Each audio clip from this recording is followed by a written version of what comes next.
Bulletin का आगाज करेंगे कौम के लिए अच्छी खबर से। दुनिया में पाकिस्तान का सर फख्र से ऊंचा कर दिया। बाबर आजम ने मुल्क का नाम रोशन कर दिया। बाबर आजम दुनिया के सबसे बेहतरीन खिलाड़ी बन गए। आईसीसी ने कप्तान बाबर आजम को क्रिकेटर ऑफ द ईयर करार दे दिया।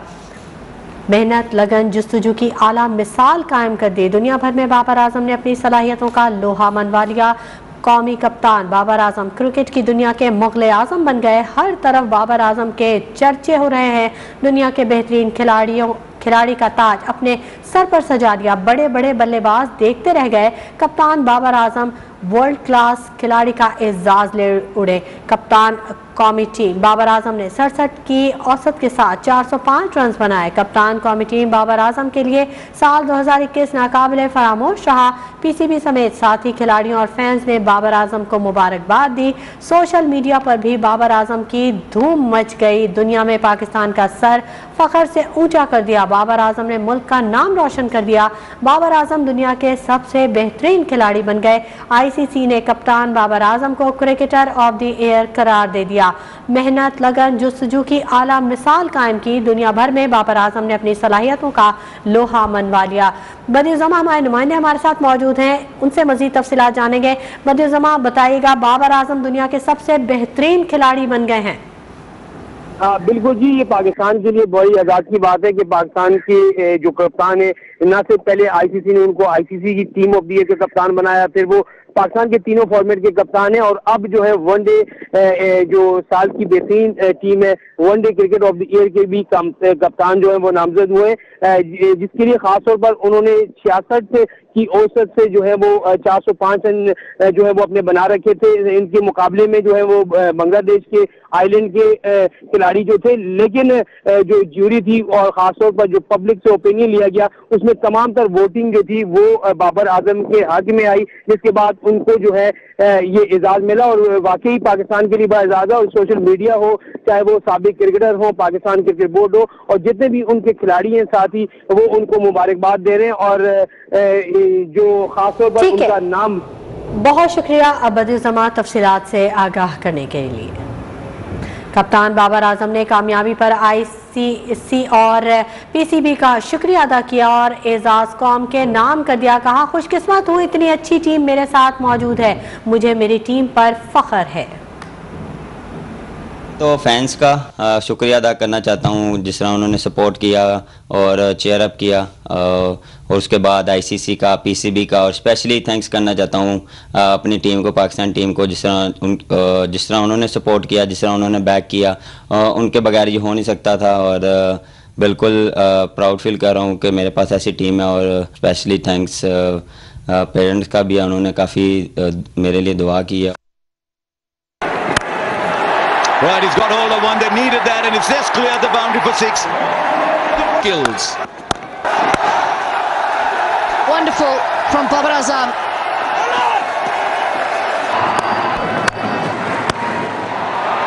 That's some shot. That'll take some matching. We will watch for the rest of the day. खबरों के सिलसिले को आगे बढ़ाते हैं। जस्टिस आयशा मलिक ने सुप्रीम कोर्ट की पहली खातून जज की हैसियत से हलफ उठा लिया। चीफ जस्टिस गुलजार अहमद ने जस्टिस आयशा मलिक से हलफ लिया। हलफ बर्दारी की तकरीब सुप्रीम कोर्ट में मुनक़िद हुई। चीफ जस्टिस का कहना था कि जस्टिस आयशा मलिक अपनी काबिलियत की बुनियाद पर जज बनी हैं, हम किसी चीज़ का क्रेडिट नहीं लेंगे।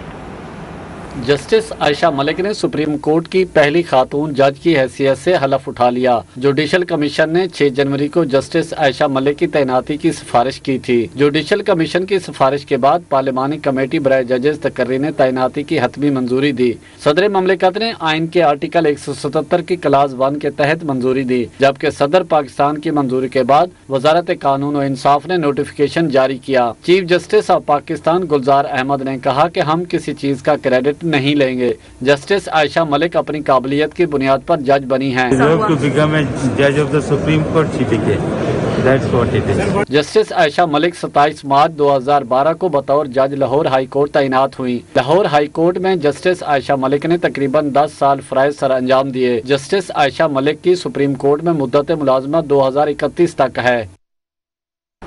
और महंगाई से हल्कान बढ़ती कीमतों से परेशान आवाम को एक और करारा झटका देने की तैयारियां। हुकूमत ने IMF की शराइत पर बिजली के निर्खों में फिर इजाफे की ठान ली है। बुनियादी टैरिफ में मजीद 95 पैसे फी यूनिट इजाफे की दरख्वास्त दे दी गई। घरेलू सार्फिन के लिए बिजली महंगी करने की इस हुकूमती दरख्वास्त पर नेपरा में समाअत जारी है। ज़राए के मुताबिक 100 यूनिट तक इस्तेमाल करने वालों के लिए फ़ी यूनिट 8 पैसे, जबकि 101 और 200 यूनिट तक इस्तेमाल पर फ़ी यूनिट 18 पैसे इजाफे की तजवीज़ है। 201 से 300 यूनिट इस्तेमाल करने वालों को फ़ी यूनिट 48 और 301 से 700 यूनिट तक के इस्तेमाल पर फ़ी यूनिट 95 पैसे इजाफे का इम्कान है। मजमूई तौर पर 20 अरब रुपए की सब्सिडी ख़त्म करने की तजवीज़ है। Welcome back. खबरों के सिलसिले को आगे बढ़ाएंगे, बात करेंगे कोरोना की। मुल्क में कोरोना के वार तेज 24 घंटों में मजीद 8 अफराद जान की बाजी हार गए। 7195 कोरोना के नए मरीज रिपोर्ट हुए। कोरोना केसेस की शरह 12.53% तक पहुँच गई। पंजाब को कोरोना ने लपेट में ले लिया। लाहौर में आज 3 अफराद जाँ बहक हुए। रावलपिंडी में एक शख्स जान से गया। सूबे भर में आज मजीद 2108 अफराद में कोरोना की तस्दीक हुई। रावलपिंडी कोरोना की शरह 17, लाहौर में 15, इस्लामाबाद में 12% रिकॉर्ड की गई। पेशावर में कोरोना केसेस में भी खतरनाक हद तक इजाफा, शरह 26% पर आ गई। हैदराबाद में कोरोना ने पंजे काट दिए, शरह 18% पर पहुँच गई। कराची में कोरोना का फैलाव तेज़ी से जारी है। शहर में कोरोना की शरह 37.32% पर आ गई। आज 2831 मरीजों में कोरोना की तस्दीक हुई। कोरोना के 432 मरीज मुख्तलिफ अस्पतालों में ज़ेर इलाज हैं। महकमा सेहत सिंध के मुताबिक सुबह भर में 24 घंटों में 3 अफराद जाँ बहक, जबकि 3180 केसेज रिपोर्ट हुए। इंतजामिया ने कोरोना के फैलाव में तेज़ी पर ज़िला वस्ती के बाद ज़िला जनूबी के 3 सब डिविजन्स में माइक्रो स्मार्ट लॉकडाउन नाफिज कर दिया है। गार्डन सदर और सिविल लाइन के इलाकों में इज्तिमात पर पाबंदी लगा दी गई है।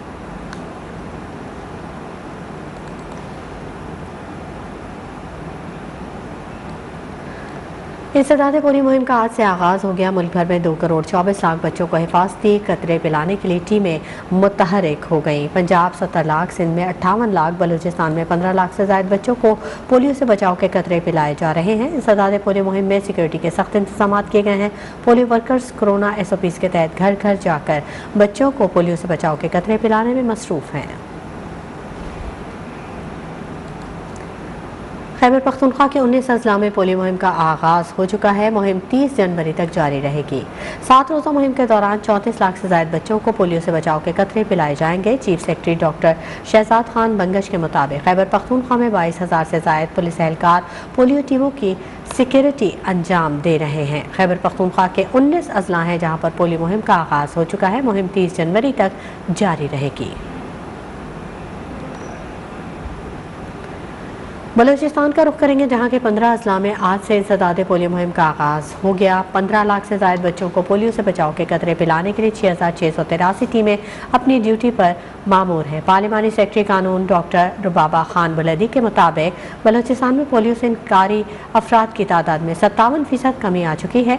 बलूचिस्तान में पोलियो दम तोड़ने लगा है। जनवरी 2021 के बाद कोई पोलियो का केस रिपोर्ट नहीं हुआ। से खबर शामिल करते हैं, जहां कॉटन फैक्ट्री में गैस लीकेज के बायस धमाका हुआ है। हादसे में 12 मजदूर झुलस कर जख्मी हो गए हैं, जिनको तिब्बी इमदाद के लिए अस्पताल मुंतकिल कर दिया गया है। 4 की हालत तशवीशनाक बताई जा रही है। हमारे नुमाइंदे हमारे साथ मौजूद हैं, रियाज बलोच, उनसे मज़ीद तफसीलात जानेंगे। रियाज बलोच, आगाह कीजिएगा, अफसोसनाक हादसा हुआ है हब फैक्ट्री में, कॉटन फैक्ट्री है जहाँ पर गैस लीकेज के बायस धमाका हुआ। मज़ीद क्या अपडेट है? जी बिल्कुल, ये निजी कॉटन फैक्ट्री बताइए जो दौरान काम जो है गैस पाइपलाइन में गैस लीकेज के बायस धमाका हुआ है। हादसे में 12 मजदूर झुलस कर जख्मी हुए हैं, जिन्हें एक हब के निजी अस्पताल मुंतकिल किया गया, जहां उन्हें तिब्बी इमदाद दी जा रही है। शदीद जख्मियों को जो है तिब्बी इमदाद के बाद कराची मुंतकिल कर दिया गया है। वाक़े के बाद पुलिस फैक्ट्री पहुंच चुकी है, वाक़े के हवाले से मजीद तहकीकात कर रही है। जी ठीक है, बहुत शुक्रिया रियाज बलोच। मजीद अपडेट भी आपसे लेते रहेंगे। रुक करेंगे ठट्ठा के इलाके के टीमंदर का, जहां डूबने वाले 8 माहीगीरों की तलाश के लिए आज तीसरे रोज़ भी रेस्क्यू ऑपरेशन जारी है। DC ठट्ठा के मुताबिक 2 कश्तियां डूबने से मजमूई तौर पर 24 माहीगीर डूबे थे, जिनमें से 12 माहीगीरों को रेस्क्यू कर लिया गया। नेवी और पाकिस्तान मैरीटाइम सिक्योरिटी एजेंसी की जानिब से रेस्क्यू ऑपरेशन जारी है। अब तक 4 की लाशें मिल चुकी हैं।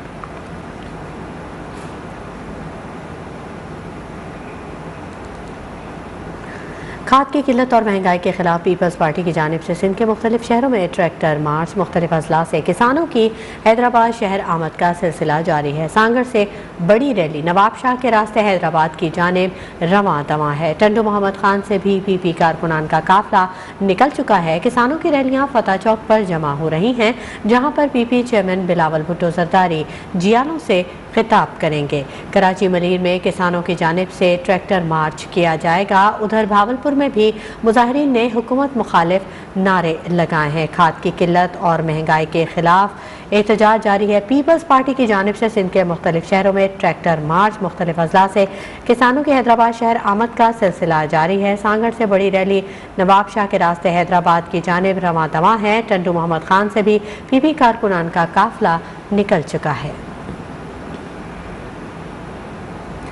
पीपल्स पार्टी के किसान ट्रैक्टर मार्च के तहत कराची समेत मुल्क भर में रैलियां निकाली जा रही हैं। मार्च के शुरका मलीर में जमा होना शुरू हो चुके हैं।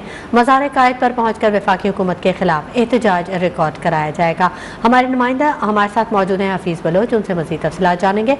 हफीज़, आगाह कीजिएगा।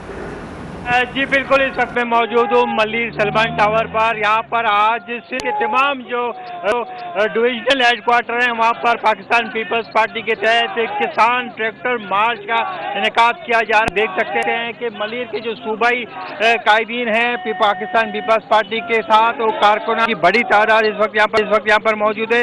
ये से होती हुई भी मज़ार कायद पर पहुँचेगी, जहाँ पर अपना एहतजाज जो पीपल्स पार्टी का कहना है कि मौजूदा जो वफाकी हुकूमत है उसने किसानों को किसी तरह की रिलीफ देने में मुकम्मल तौर पर नाकाम हो चुकी है। सिंध बिलखुसूस एक ज़री सूबा है, यहाँ की ज़राअत शदीद इस मौजूदा दौर में तवाकुन हालात का शिकार है, इसलिए एहतजाज। ठीक है, बहुत शुक्रिया हफीज़ बलोच। उधर रावलपिंडी में भी पीपल्स पार्टी के तहत किसानों के हकूक़ के लिए ट्रैक्टर मार्च किया जा रहा है। किसान ट्रैक्टर और ट्रॉलियां लेकर लियाकत बाग पहुंच रहे हैं। हमारे नुमाइंदे हमारे साथ मौजूद हैं यासिर हकीम, उनसे जानेंगे। यासिर हकीम, बताएगा क्या मजीद अपडेट है?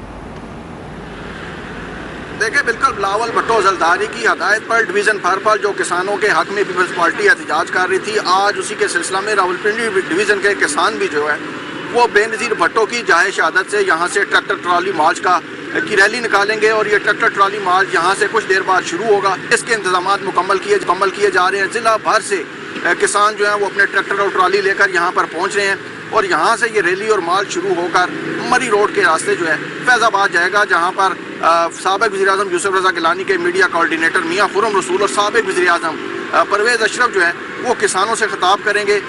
इस हवाले से पीपल्स पार्टी का ये मौक़िफ़ है कि चूँकि मौजूदा हुकूमत किसानों को सस्ते निर्खों पर जो खाद है वो फराम नहीं कर रही और जो किसानों को खाद मिल रही है मार्केट में वो नापैद हो चुकी है, ब्लैक में फरोख्त हो रही है, इसलिए किसान मुश्किलात का शिकार है और हुकूमत जो है वो किसानों की। बहुत शुक्रिया यासिर हकीम, मजीद अपडेट भी आपसे लेते रहेंगे। Welcome back. खेल के मैदान से आपको बताएं PSL 7 की प्लेइंग कंडीशंस का ऐलान कर दिया गया। 7वें एडिशन के लिए प्लेइंग कंडीशंस में तरमीम भी कर दी गई। कोरोना टेस्ट मस्बत आने पर टेक्निकल कमेटी की इजाज़त से रिजर्व पूल से मुतबादिल लिया जाएगा। टीम के 13 खिलाड़ियों के टेस्ट मनफी आने पर मैच ज़रूर खेला जाएगा। टीमों में प्लेइंग 11 में एक इमर्जिंग क्रिकेटर समेत 7 या 8 मुकामी खिलाड़ी शामिल होंगे।